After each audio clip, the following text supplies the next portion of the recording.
So welcome everybody back to Dribble and Drive. We're back to talk a lot of hoops today, a lot of sports in general. We'll probably talk a lot of NBA, but Merrimack basketball with a huge win. Shout out to Budd Clark. He battled through some head injuries, multiple head injuries in the first half. I want to say he had stitches. Yeah, and you saw him on that Slam University headline. He had the stitches and the bandage on his eyebrow, and then he had the headband on. Headband Bud. That guy is a force to be reckoned with. What a dog, dude. I know, right? Like he got hit like with an elbow coming down from a rebound, like right in the middle of the forehead and like right above his eye, and like he went into the locker room 6 to 8 minutes, disappeared, and then all of a sudden, here, I'll hold up. My bad. I don't know. No, you're good. Like, all right, we should be good. Bet. Yeah, so he got hit with an elbow, like right in the forehead, like coming down from a rebound, and then he's gone for like 6 to 8 minutes, gets stitches, then he comes back in the game, and he was like going for a loose ball, you remember? And he got like right back down onto the floor with an elbow right in the spot he got stitches in. And immediately covered his face with his jersey. I was like, oh man, that must be the game. Yeah. But it ended up only being the half. He returned, finished with 8 steals, 20 points. This guy's one of the best. He had the headband covering the bandage, keeping it on there. So tough, dude. I'm not going to lie. Like, he returned 20 points, 8 steals. Dominant on both sides of the ball. And Budd Clark, he mentioned to us Joe Gallo after the game, he told us that we know who he is offensively, and when we get shooting around him, we're phenomenal. But when he's impacting the game on the defensive side of the ball, shades of Javon Bennett, who was here a few years ago, went to Dayton and has played some insane basketball games. Yeah, he starts there right now. So they were a good tournament team, and they're always going to be Dayton. So Budd Clark, he's got a bright future ahead of him, whether it's here, whether it's somewhere else, wherever it is, we're going to be rooting for him. Yeah. Merrimack legend. Impressive win for Merrimack too. That's one of the best teams in the MAAC conference. So that's a team. Those were the two best. Those two teams have the two best players in the conference. Amari Monroe for Quinnipiac, and I'm just gonna take a look. We'll edit this out here. Paul Atieno was huge. The big guy down low. 20 points he finished with. So we did shut down Monroe, but Atieno definitely had a game. He have like 2 points. He had 5 point. I want to say 5 or 6 points. 6 points on 5 turnovers. 1 for 11 shooting. Jeez. That's the MAC Player of the Year next to Budd Clark. We saw Bud have 20 and 8. So yeah, no. Huge showing for Bud, and a huge showing for the Merrimack Warriors. I mean, this was a game that they needed, and Gallo said it himself. This was a team that everybody knew they really, really needed. This was a game. Quinnipiac beat them early in the year, so that's good. Going into the conference tournament, just getting some good confidence behind you, some momentum after not doing so well the past few games here. So it's good to get back on track for Merrimack, and excited, for what's to come on campus here. Absolutely, but moving on to the NBA. Yeah. It's pretty much the same story, I think. The Celtics and Cavs had a huge game, some other huge games going on in the association, but I mean, let's start with that Cavs-Celtics game. Yeah. We were playing the Celtics. They were playing without Porzingis, without Holiday, so that's something to keep in mind. The Celtics are still my number 1 team in the league when we're healthy. I just don't think anybody can score or defend with us at the level that we can with those 5. But without Porzingis and Holiday, I mean, and regardless, you got to play what's on your schedule. The Cavs, an early 20-point hole, they dug themselves in, but they came back. They won it. Mitchell, Garland, and Mobley were all extremely impressive in the depth they have now.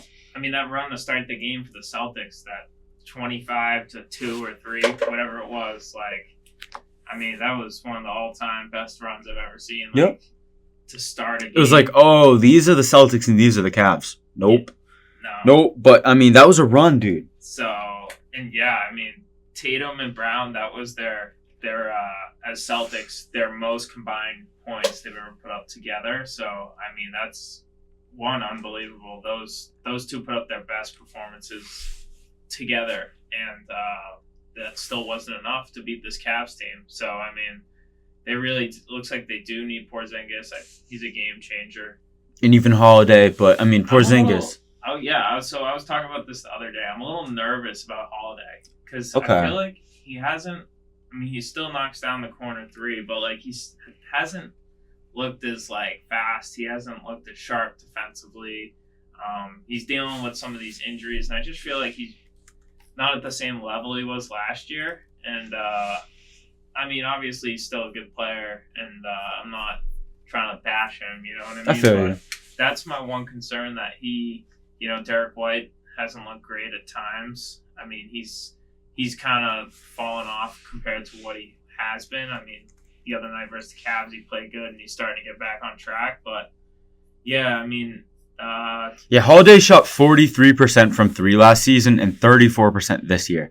So, I mean, you even mentioned that the 3-point shooting is still kind of there, 34%, but I mean, that's a 9-point dip. Yeah, that's not like what you want to see. No, and then you lose some of the speed, some of the quickness, some of the defense.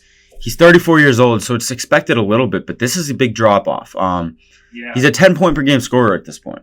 Yeah, so I mean, they aren't asking him to do too much, but I feel like, that's the one thing that kind of concerns me, because he's been in and out of the lineup, and he doesn't seem the same from last year, where all those other guys, at least Porzingis can go and get his, Mm-hmm. So. White's still shooting 39% from three as opposed to 40% last year. It's only a 0.4% difference. I'm not too worried about White. I'm not worried about Porzingis. Every time that guy hits the floor, I'm like, oh my gosh, Porzingis. I don't know how teams before the Celtics didn't make it work with him. This guy's amazing. Yeah. White, still not worried about. Brown and Tatum, as you just mentioned, had their highest scoring outburst as teammates. Because you saw it like with when they have Hauser out there, he just gets absolutely cooked defensively. Yeah. Like, they were just picking on him all Garland, night. Oh my gosh, that shot that Garland hit at the end of the game, that was phenomenal. Yeah. Hats off to Garland, but Hauser, you gotta do something. It's a clear mismatch right there. And like, there was that one point at the end of the game, Joe Mazzulla was like, all right, like, might as well have Pritchard in there. You know what I mean? Like, Pritchard's gonna play better defense than this. So it's insane. Yeah, Celtics, they gotta stay healthy, I think, and that's the main thing, because if they're relying on Sam Hauser, that's how you beat them there. Absolutely. I mean, I'm not too worried still. The Celtics, the third net rating in the league overall, and then even in the last 15, they're pretty good. They have the 5th net rating. So we're still up there. We're not dominating like last season, but we also haven't had the health that we had last season. Yeah. Obviously Porzingis was out a lot last season, but this season too, Holiday's been out a lot more. And yeah, I mean, you can't expect the team to come back with the same intensity as, before you won it. It just doesn't work that way. Yeah. But I'm not too worried. I think they're still the best team in the league when they're fully healthy. Obviously the Cavs and the Thunder are really dominant this season. But it's the regular season, and we've seen the Celtics have this playoff success. We haven't seen any of that from Cleveland or Oklahoma City. And then the Lakers are really good. The Nuggets are really good. But we just beat the Nuggets. We came off that Cavs game, and we beat the Nuggets. Yeah. The Nuggets, they're not the dominant team they were 2 years ago, but they're still the Denver Nuggets. Yeah, and I'm surprised, like, for the Cavs, I mean, you got to give them credit, because, I mean, last year in the playoffs, they got down big to Boston. And, And Mitchell was giving you what Mitchell's going to give you, but the team around him wasn't the same. Yeah. Garland's jaw injury, Mobley's not the player, and a different coach. Claw back into that game where they could have just easily rolled over and been like, damn, we just didn't start well, and that's what, like, they clawed their way back into that game. So, I mean, that team, and we watched them last night versus Portland. I mean, not a great team. A big comeback, though. Missing Mitchell, down 15 going to the 4th, and they pull off the comeback. So, I mean, these guys just have a knack, and they find a way. And DeAndre Hunter gave you 32. I mean, DeAndre Hunter's a real guy on both sides of the ball, mainly the defensive side of the ball. But, you dig yourself into this hole, and DeAndre Hunter's clawing you out of it. Yeah, he went 3 for 3 from long range against the Celtics the other night. Ty Jerome, he's always a problem. I don't know what he's on this year, but he's a really good player. Yeah. He's a really good player. And then you got guys like Sam Merrill, Jared Allen, Max Strus. Like, this is now a deep, complete team that can really compete with anybody in the league. The only team, I mean, there's not that team that you're like, besides the Celtics, there's not that team that you're like, oh, the Cavs are not as good as this team. No, it's the Cavs, the Thunder, and the Celtics atop the league with some teams under them. But no, it's the Cavs at the top of the league. They are here. And we might have to add the Lakers to that conversation. Oh, I'm 100%. We'll get to that in a few minutes here. Absolutely. And then we got to mention Mitchell, of course.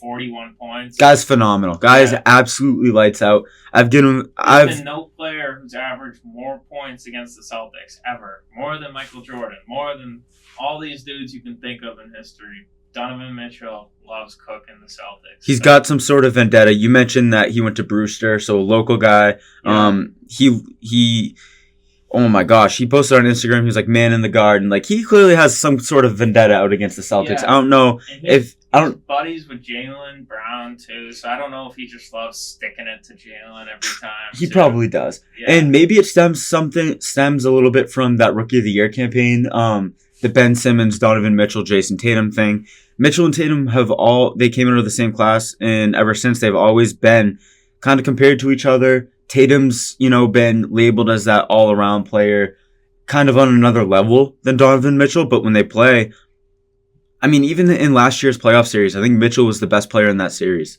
Yeah. I'm not going to lie. I'm a huge Donovan Mitchell fan. This guy, and I mean, I think he's still the best player on this Cavs team. But I've always said, I think he can be the best scorer on a championship team, but can he be the best player on a championship team? Maybe not. I think you have to wait for Mobley to be that. Mobley's coming really close, but I still think Mitchell is the best player on this team. And it's interesting because even with that being still the case, I think they're a real contender. I mean, you can't really deny it anymore. Yeah, 100%. You got Mobley shooting threes now. So, I mean, this is, if they're clicking, they're clicking. They are clicking. And then outside of the Cavs and Celtics, I think we do have to mention the Knicks. I don't want to count them quite out yet.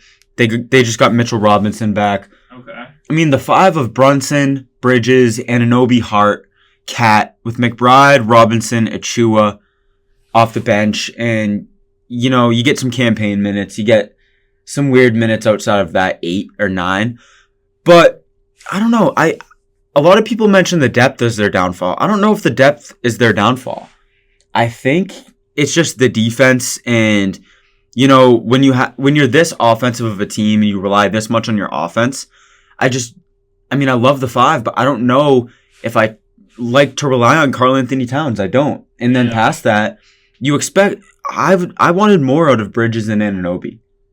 I wanted more out of Bridges and I wanted more out of OG Anunoby. I want some nights where they're the second guy next to Brunson or maybe the first guy. I don't feel comfortable relying on Karl Anthony Towns as my second option. And I just don't think those guys are those guys. You know what I mean? Yeah. We'll see. Look at they play Golden State tomorrow. Then they play Los Angeles. So I mean, I think this next week is a big week for them, and we'll see. Because I mean, they just beat Memphis going into Memphis. So I mean, maybe if they can pull off a win or two here, they could get a little bit of momentum. And it looks like they have an easy schedule down the stretch here, so maybe they can make up some ground. So I don't know, but I just think I don't know. I'm gonna say their depth. Like they just play 6-7 guys like way too much, and you do get Mitchell run out of gas. You do get Mitchell Robinson back now, though. You do have Miles McBride. But I don't know. I mean, you like you said, you are still going to be relying on a little bit of campaign minutes. And you've never been able to rely on Mitchell Robinson. No. What makes you think he's going to be reliable now? You've got a point. I'm sorry to be a Debbie Downer. No, I feel you. Yeah, but I don't. And you talked about this upcoming stretch that they have where they can prove a little bit, but up to now they're 0-7 against Cleveland, Boston, and OKC, and they lose those games by an average of 20 points.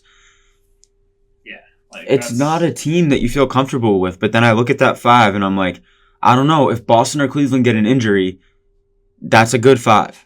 Yeah, I still don't think if Boston or Cleveland get an injury, I still don't think these guys can beat them in a series. I really don't. Yeah. I'm just trying to find that middle ground, but yeah, I mean, we've seen them against Boston and Cleveland.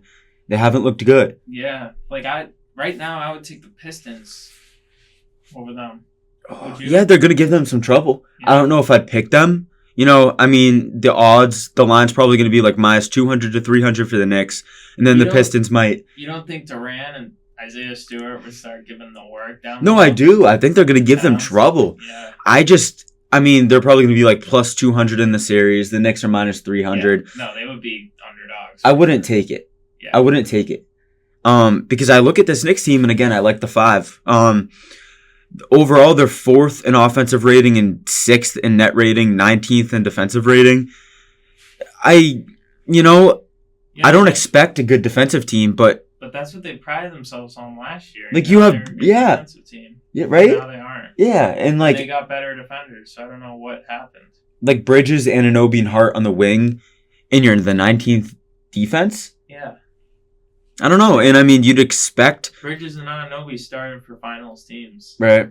It's kind of weird. It's weird. You never got Bridges as that guy who could really create his own shot in Phoenix, and then he looked like he could be the part in Brooklyn. So you traded for him, gave up a lot for him. OG Anunoby, you kind of hope he can be sort of that. Yeah. And they're not. They're not. Like, we mentioned that they should be better defensively, but even if they're not, offensively, you should be the best offense in the league.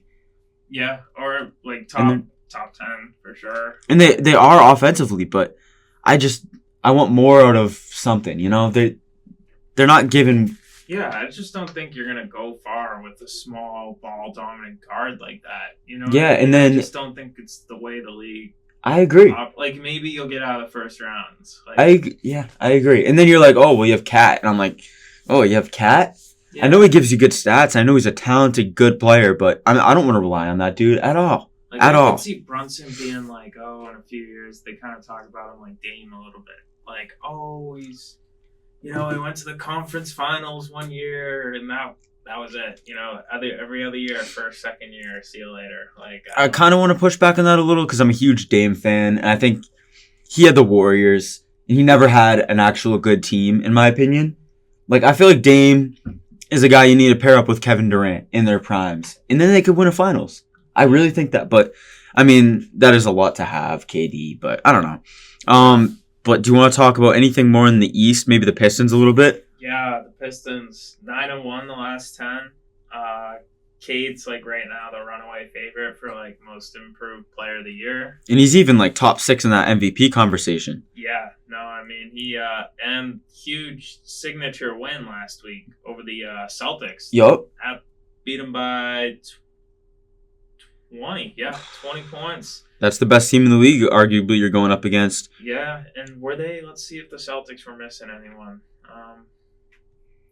Because that matters. I mean, You're playing them with Porzingis, without Porzingis, with Holiday, without Holiday. It's a big difference. The only person out was Brown. Holiday was in, Tatum was in, Porzingis played, so... It's a good win for Detroit. In their last 15, they have the 4th offensive rating, 5th defensive rating, 3rd net.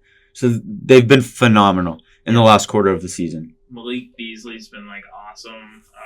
Tobias Harris resurgence. Tim Hardaway Jr., Ron Holland, the 5th overall pick. He's been a hit. Yeah, and then they just got dogs down low, too. Jalen Duran, he's averaging, double-double, 11 and 10.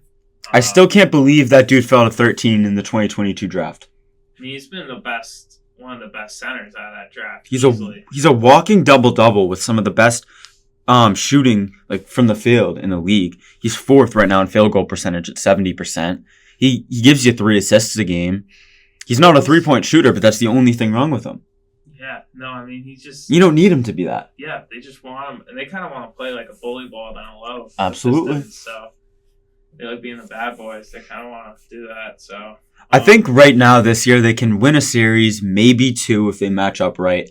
But, I'm looking in the future, and I see Asar Thompson, I'm like, once that dude develops a 3-ball, oh my goodness, is that guy a 2-way win? Yeah. And he's not as good as his brother, definitely. So, but like, even if he can get, like, he's got the same body, you know what I mean? You can get him, you can get him to that sort of same place. So, we saw him cross up Tatum a few weeks ago last week. Yeah. Dude, the dude's legit. The dude, he's not going to be the offensive player that Amen is, but defensively he could be Amen, maybe even better. Because I don't know, I feel like he's a little bit longer, even if he's not. I like him better as a defender. He can create his own shot a little bit, but it's the 3-point shoot. The 3-point shot we're waiting on. Yeah. Once that 3 comes along, it's going to be, watch out for Detroit. And then they got guys like Marcus Sasser off the bench. He's a bucket. They have Dennis Schroeder for this year.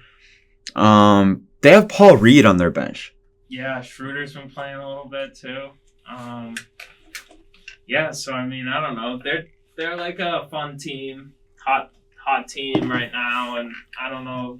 They're kind of just happy to be in the playoffs, probably. So, I mean, if they can win a round, they'll be more than happy. They remind me of the Pacers last year, but with even more to look forward to in the future.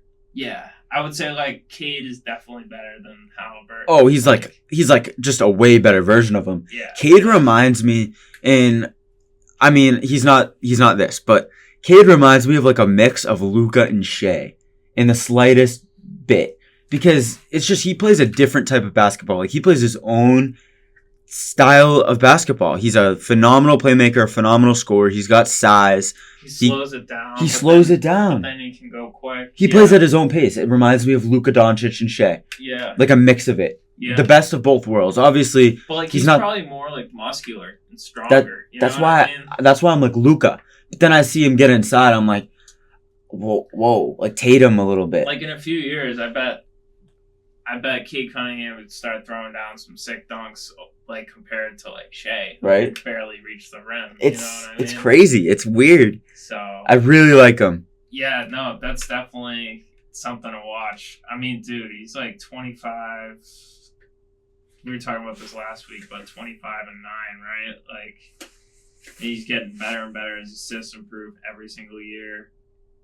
Shooting 36% from 3, so it's slowly getting better. Last 10, he's shooting 43. So, I mean, he looks like he's catching his stride. So, and you don't even have Jaden Ivey right now. And that's a team last year who they hired Cleveland's head coach last year. It was a little switch up with JD Bickerstaff. Yeah. He wasn't working in Cleveland. Obviously, Kenny Atkinson's doing amazing things for Cleveland right now. But Bickerstaff's making it work in Detroit. Yeah, this is a team where I thought, like, hey, like, I liked Jaden Ivey, I liked some of these guys, but, like, I realistically thought, like, the best they could be was, like, maybe just in the play-in, but, like, they're firmly in the playoffs, and, like, I think they'll be, like, they won't be a play-in at this rate. So, exciting stuff. Another team I want to talk the slightest bit about is the Bucks, because they're not a team that I'm like, oh, this is a legit contender, whatever. But they're a team that I think you can't write off. No, they have Dame and Giannis. They can, if Cleveland has an injury, I'm probably taking Milwaukee in the series, maybe. Yeah. Depending on who goes out. Like if Mobley gets injured versus the Bucks, I feel like anything is on the table. Oh, absolutely. If Garland even, gets a little injured, Mitchell gets a little weird. They have Dame and Giannis. They have Giannis Antetokounmpo with Damian Lillard as that second guy. Yeah. They're the second best 3-point shooting team in the league. The 10th ranked defense, 12th offensive rating, 10th in net rating. So they're decent. They're decent with Dame and Giannis. They shoot really well. They haven't had a good last 15. I'll be real. 23rd offense, 14th defense, 16th in net.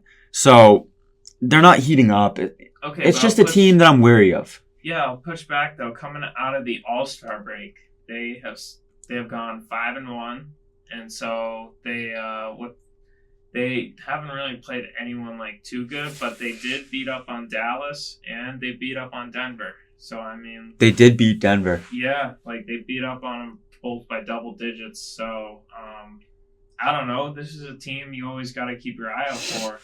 I'm looking at the box score here. The last 3 games, Giannis has led the game in points, rebounds, and assists. So, like, this is a guy you can just take over, and we've seen him do it. We saw him do it in 2021, just take over. And obviously, at Chris Middleton balling out, too. Like, that's what he needs from Dame, He just needs, like, 15 and 20 from Dame. If he can give him 25, 30, awesome. But Giannis is going to do his thing. So he's the second best player in the league for a reason. Yeah. I mean, he's an MVP, Finals MVP, Defensive Player of the Year. I mean, that's just Giannis, and that's why I want to talk about them, is because they have Giannis, and they also have Dame. Yeah. They weren't healthy last year. They lost to the Pacers, who went to the conference finals, but they weren't healthy in that series. So, I don't know. This is a team they played together. The core has played together for a long time, so you can never count out, like, you know what, if these guys are going to be tough to beat 4 times in a playoff series. As much as, like, you can maybe beat them once in, like, a random back-to-back night or something Mhm. like that. Like, I think going against Giannis in a 7-game series is a different thing. It absolutely is. Yeah. Right? So, yeah, I think we are kind of thinking the same thing. They're probably not going to do much, but they could. Yeah. Second Um, round for sure. right? Other than that, I mean, I think that pretty much covers it for the East. I don't think, Yeah. The Magic- Line, I'm pretty good with these. yeah, the Magic are more of a next year team. The Heat are done, and the Pacers. Yeah, Magic, that's been a little... Their offense has just been really bad. Like, Yeah. their offense hasn't even... It's been so... Like, one of the worst offenses in the league, so... And Suggs is out indefinitely now, so. Yeah, so, I mean, I had hope for them, but with all the injuries they dealt with throughout the year, I think that kind of plays into it, too. So, you know what? I think Orlando, maybe over the summer, try to get another big... Yeah. Maybe they get a third star or even just bring in another veteran guy like KCP. Yep. And then Anthony Black's only going to develop. Yeah. Um, all these guys. I think they're a team that could win a series this year. Probably not two, but you get Paolo and Franz with a good defense. Suggs could come back. You never know. But yeah, they're more of a next year team and a future team. Yeah, and you never know who's going to be available. You never know. So I think they should be patient. Wait for the opportunity. Don't even... If the guy's not there that you want this summer, don't go for it. Completely agree. You got like a 4... This is a 4 or 5 year like window. Exactly. Here, you know what I mean? Like you got some time. You got some young guys that could emerge. So I completely agree with you. But let's move on to the West. Yeah. Of course. The Thunder right now are obviously the number 1 seed. Yeah, The Lakers have climbed up into the 2nd seed over the Nuggets. Yeah, we have to talk about the Lakers. 6 in a row, 8-2 in their last 10. Yeah. That's surprisingly, even with the personnel, you would never think they're going to be a good defensive team, but they've been the best defense in the league. 2nd seed in the West.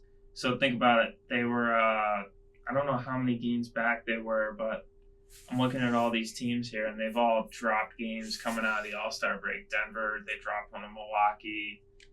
I think they dropped 2 or 3, actually. They dropped one to the Celtics the other day. The Grizzlies are 4-6 in their last 10. Yeah, so, I mean, all these teams coming out, just like Houston 500 coming out of the All-Star break. Clippers below 500. So that's why you've seen LA just shoot up to the number 2 seed right here. All right, even the Timberwolves haven't, come onto the scene. This has all happened within a week. They've moved from like 5th or like 6th, which is nuts. And like, what do you call it? I saw something the other day. Jimmy High Roller, of course. The man. Yeah, he said Luka's first 2 games or like 3 games as a Maverick was the worst games statistically of his career. Like even like his rookie season, his first 3 games, he had better like numbers and efficiency. So, but now LeBron, Luka, they're getting used to playing with each other. I mean, these guys are only going to get better and better. They're only going to get more used to how each of them want to play, their tendencies. I mean, Lakers are, you know how we mentioned, like, there are 3 legit contenders? Yeah. I think it's time to mention the 4th. Oh, yeah. I completely agree. Yeah. Completely agree. I think there's even more, but, like, as favorites, OKC, Cleveland, Boston, Lakers. Yeah. Like, time to add the Lakers. They're better than the Knicks. They're better than the Nuggets at this point. They're better than the Grizzlies at this point. Yeah. 100%. I mean, obviously there's a few teams in the West that, like, you can't be like, oh, you get whoa. People are going to be like, whoa. But they're the 2nd best team in the West. Yeah, you get a 7-game playoff series with these guys. I mean, you got to beat LeBron 4 games out of 7. That's right. And my thing with them is like, oh, okay, you add Luka to a team, or you add Luka to a starting lineup with LeBron, Rui, Reeves, and Jackson Hayes as a questionable center. The defense has been the question for me. But the last 15, they've been the best defensive team in the league. No, yeah. There's been no problem. JJ Redick, he's been phenomenal. Elite. Exactly what they needed. They're really deep, too. I mean, they got guys they can bring off the bench that if they aren't feeling it, they can just be like, all right, it's not your night, sit down. Finney Smith. Gabe Vincent, if he can get hot any night from beyond Vanderbilt. the arc. Yeah. These are guys. Jordan Goodwin's all of a sudden the guy who's playing real minutes. Jackson Hayes is awesome. He's been great. I got to give it to him. He's a legit starting center. I never, ever thought I would say that, but he is. He has been. He's been playing like one. And with all the negative discourse Dalton Knecht gets, he's 36% from 3 this season, 46% from the field. Yeah. No complaints. They can throw him in there if someone gets injured. I mean, I don't know if he'll play in the playoffs, but you know what I mean? He'll be ready to go. Alex Len can play some center minutes. Shake Milton is on the roster. I mean, still got Cam Reddish. Yeah, like no, I'm joking. Nah, but like still, like this is a deep team. Yeah, not really deep. I look at Finney Smith and Vanderbilt coming off the bench, and I'm like, whoa, that's serious defense. And Finney Smith, a few years ago, was one of the premier role players in the league. Yeah. He still probably is. He's been on the Nets. And all these guys stretch the floor, too. They can all shoot. They have Maxi Kleber, too, I think they brought in with, Izzy.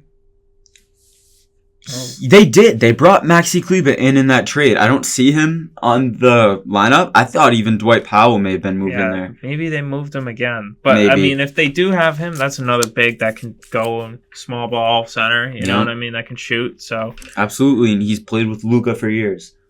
So, I mean, this Lakers team, and we talk about them as that second team in the West. But you really think about it, and you're like, okay, OKC has some question marks. They don't have, I mean, Jalen Williams and Chet Holmgren are your second guys. They're very young. Yeah, like in a 7-game playoff series, Lakers, Thunder. Like, who are you gonna back? Like, I as much as I love the Thunder, and like you just can't go against that experience. And the guy who took his team to the finals last year, like, I don't see how you can pick against the Lakers. Right. So. I mean, I'm thinking like the Thunder, like those second guys are J-Dub and Chet reliable. They're great, but they're young. They are very young, and we don't know what you're getting out of J-Dub in the playoffs yet. The Thunder have no playoff experience. J-Dub 40 ball last night. I know, but we haven't seen it in the playoffs, you know? Yeah, no, I know.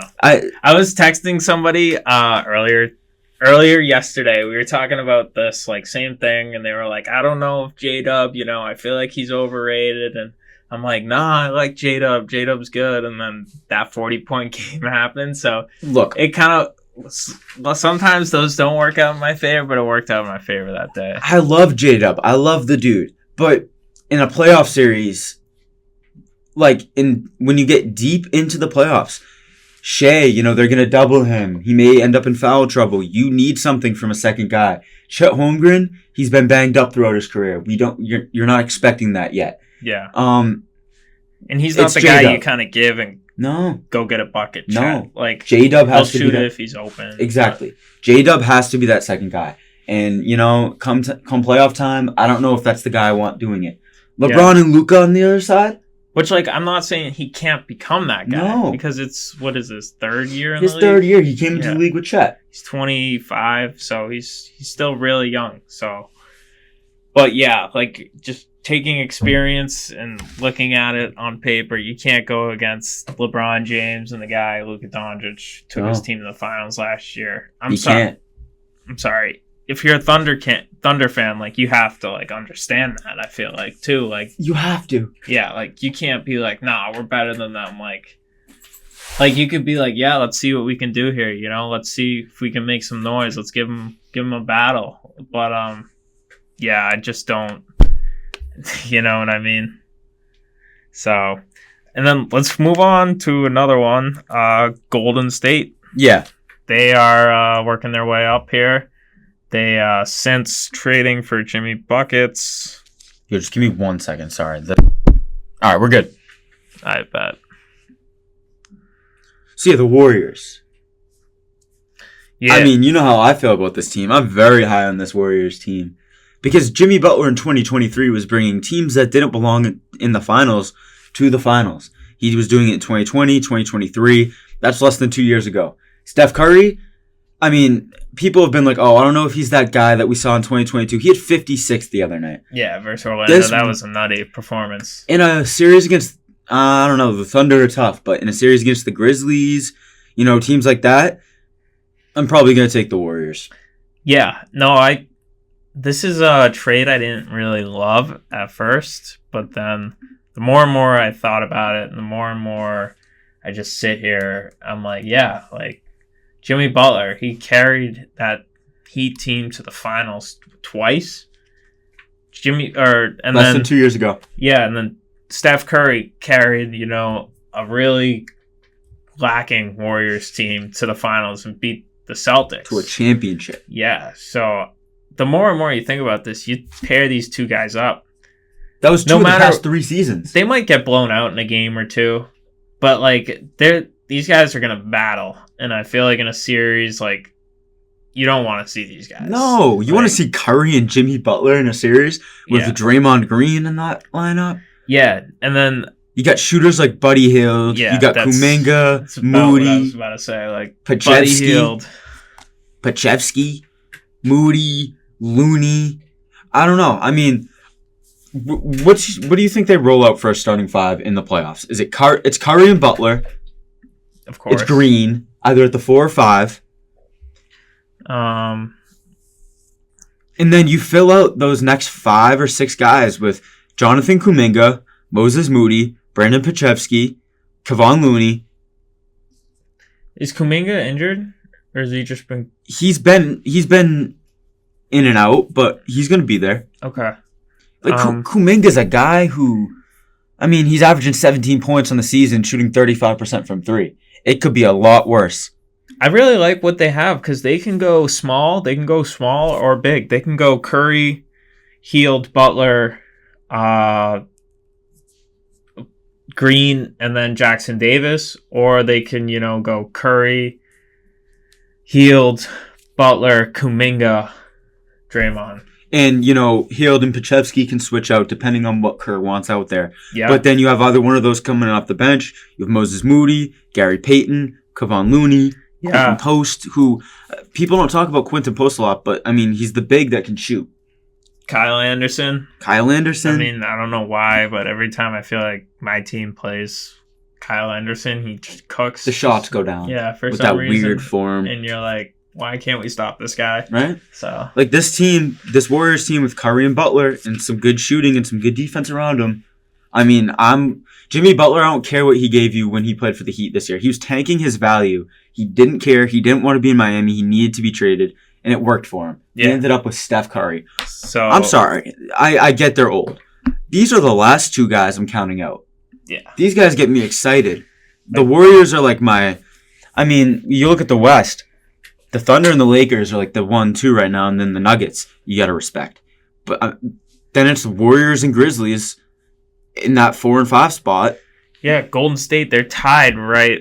They're tied for the 6th seed right now. 3-way tie for the 6th seed with Minnesota, Clippers. And looks like Clippers are trending downwards, so I wouldn't be surprised if you see Golden State move up into that 6 and try to run away with it there and avoid this play-in so they don't have to play the Dallas or whoever it is. Imagine, that would be an awesome series, though. Golden State, Dallas playing. If Dallas is healthy. Like with Klay Thompson. Look, if Dallas is healthy, that's a team that, I feel inclined to pick, not against. With the fully healthy Anthony Davis, I would have to pick Dallas over them. Right? I mean, the length you get and the defense you get with Washington Davis, Lively Gafford, then you have Kyrie and Klay, PJ on offense, AD on offense. Like, this is a team. So I wanted to ask you an off-topic question, too, before we get out of here. So Mavericks, I just read something online. They raised their ticket costs 10% for next season, coming off, I think, a 20-25% increase last season as well. So, what is your opinion about, sport prices and all this being normal fans being priced out of arenas? It's ridiculous. Everything's too expensive. I can't go to Celtics games and we go to Merrimack. We're not poor, man. It sucks. Yeah. It sucks. It's too expensive. You go to the game. I mean, Celtics games, $100+. And then the worst seats. When you get in there, you get a beer that's $15 to $20. You want a water? $8 for the small one. Yeah. You want pizza? Okay, it's gonna be the greasiest. If I'm paying that amount of money, I should have complimentary water. Right. It's. Oh man. Oh, I don't want to get into it. I was just thinking. Because I completely agree with you. It's too obviously expensive. There was a huge uproar on Twitter because the Mavericks, they just traded Luka, and they're like, how can you raise ticket prices and when you're doing this? And so I don't know. I just saw it and I wanted to ask, but yeah. Yeah, no, I agree, dude. It's too expensive. It is. Even around here, I mean, maybe where you live, like anyone listening from the South or the Midwest, you can go to hockey games for $10, $20. We don't have that. We're in Boston, so NHL games are also 100, 200, 140 plus for the worst tickets. Yeah, like you're sitting up in the balcony, literally against the wall. Like for the Celtics to play the Bulls. Yeah. Without Zach LaVine, without Lonzo Ball, come on. I mean, this is the same in every big market, obviously, like New York, That's how LA, it goes, Chicago. But it sucks. But like, I think we gotta work something out. You know, Red Sox, they do something that they give away one game a month. They give to student discounted tickets. Like the Celtics or the Bruins need to start doing this because I feel like you're just kind of losing. Like there's people have like no chance to go and they know that. Where like before people used to be like, oh, like I don't know, just the reselling, all that garbage. It's horrible, man. But I don't think there's anything we can do to change it, unfortunately. Yeah. But it sucks. I mean, normal fans can't watch their sports. Oh, did we forget to mention fees too? Oh my god. So dude, no, yeah. But you're paying $500 for two people to go see the worst game in the worst seats. So. And if you're paying that amount of money, they charge you $100 in fees. Like it's horrible. Before we get out of here, give me your power rankings. 5 to 10 teams, like just your power rankings. Maybe right now. Let's do top 5. Okay. Number 1. Number 1 has to be Oklahoma City. Okay. My number 1 is the Celtics because I think if Porzingis and Holiday play, they beat the Cavs. Okay. And the Cavs are my number 2. Okay. Yeah. No, I gotta say Celtics are my 2. The Cavs have been amazing recently. They've won their last 10. In the last 15, they have the number 1 offense, the number 2 defense, and the number 1 net. I mean, so we've already set the top 4 pretty much. Though. And I like Cleveland scoring over Oklahoma City because you have Mobley, Mitchell, Garland. If you had to add a 5th contender to the 4 contenders we have of OKC, Lakers, Celtics, Cavs, who would your 5th team be? It's not the Knicks. So it's either the Nuggets, Grizzlies, or Warriors. I don't know, man. The Nuggets and the Warriors have to play really, really mistake-free basketball to win. But the Grizzlies, I'm like, I don't know. Like, I don't know, you know? Like, yeah. I'm like, oh, well, the Warriors have Curry and Butler. Oh, well, the Nuggets have Jokic and Murray comes alive in the playoffs. But the Grizzlies, I don't know. I'm going with the Warriors. Okay. Because it's not the Knicks. I'm sorry. Yeah, it's not the Knicks. I don't know if it's the Bucks. I've given the Bucks more respect than they've earned. The Pistons aren't in the top 5. I'm sorry. I'm still really optimistic about a fully healthy Dallas. Dallas. Yeah. If they're healthy. Yeah. But come on, are they going to be healthy? Because I could start talking about the Clippers if we're gonna, say, oh, if Kawhi's healthy. Yeah. Kawhi's not healthy. Yeah. I mean, I've been watching the Clippers. Kawhi's knocking down threes. Kawhi's balling. No, get out of here with that. I'm not even giving them consideration. I've had that leaking on my mind. It's like Clippers. What if Kawhi's healthy? No, that's facts. Kawhi will not play. No, Anthony Davis. You're 100% right. Anthony Davis, Derek Lively, they're not playing. I don't care. But yeah, Dallas healthy. Yeah. Whew. Yeah. Whew. So we're going to just have to wait and see. Hopefully we don't get here next week and everything's all jumbled up again. But. We'll see. But yeah, I think that pretty much does it. The Grizzlies are the one team that I'm like I have an opinion on the Warriors and the Nuggets. They need to play mistake-free, but they have really high ceilings.